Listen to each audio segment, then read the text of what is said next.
So I had a viewer send me over a question when I was talking about the pepper spray and did my unboxing. And basically his question was, why would I carry pepper spray, talking about himself, why would I carry pepper spray when I carry a gun? Well, let me put this in its most simplest form. Basically, you would carry pepper spray for the same reason that a police officer does. Now, unlike a police officer, you as a normal citizen, you're not going to be getting called to crimes and called to go in and help people out and being called where the trouble is. But there are circumstances where things happen and the use of deadly force is definitely not justified.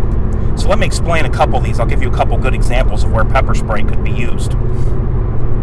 Number one would be an assault against you. If somebody were to come up on you on the street, and not everybody wants to fight. Let's say you carry a gun, you carry pepper spray.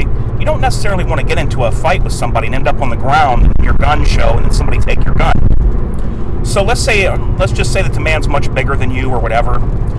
If someone were to punch you, slap you, whatever, that would be just cause for using pepper spray in most states. Also,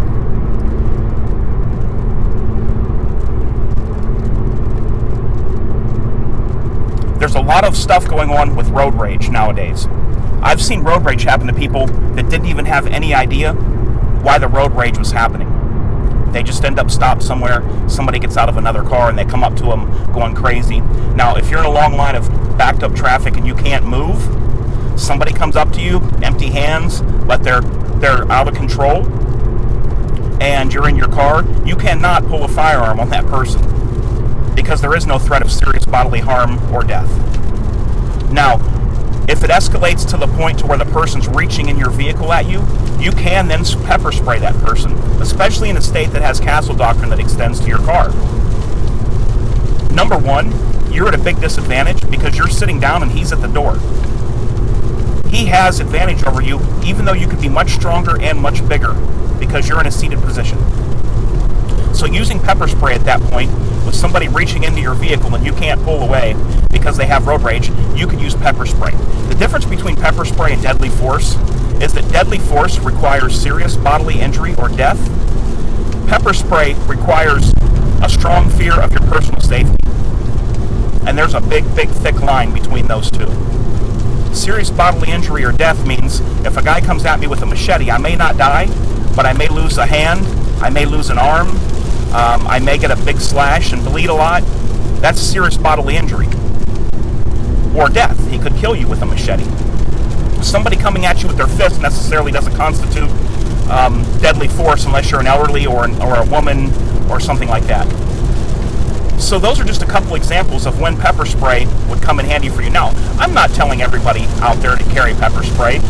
You can get you can get around situations and do things and, take the smart route and never even have to go to that. But I'm just saying there's a continuum of force.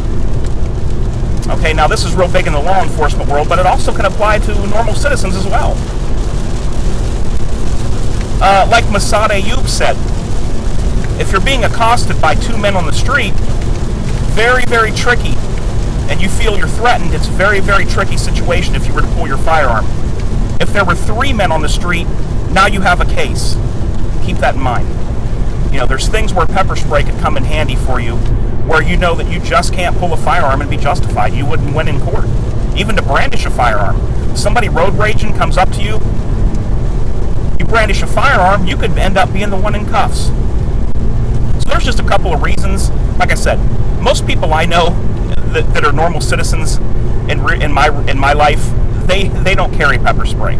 So I'm not saying you have to, but I'm just saying if you want to, you can. It's a good alternative. It's a good backup to your gun for in case of, like I said, you don't want to go rolling on the ground with somebody when you got a gun on your side. That could lead up to nothing but bad situations. So, all right, guys, I hope that answered the questions. I got a story time coming up for you tonight. You may like it. It's really good. And I'll talk to you real soon. This is H4T, and I'm out.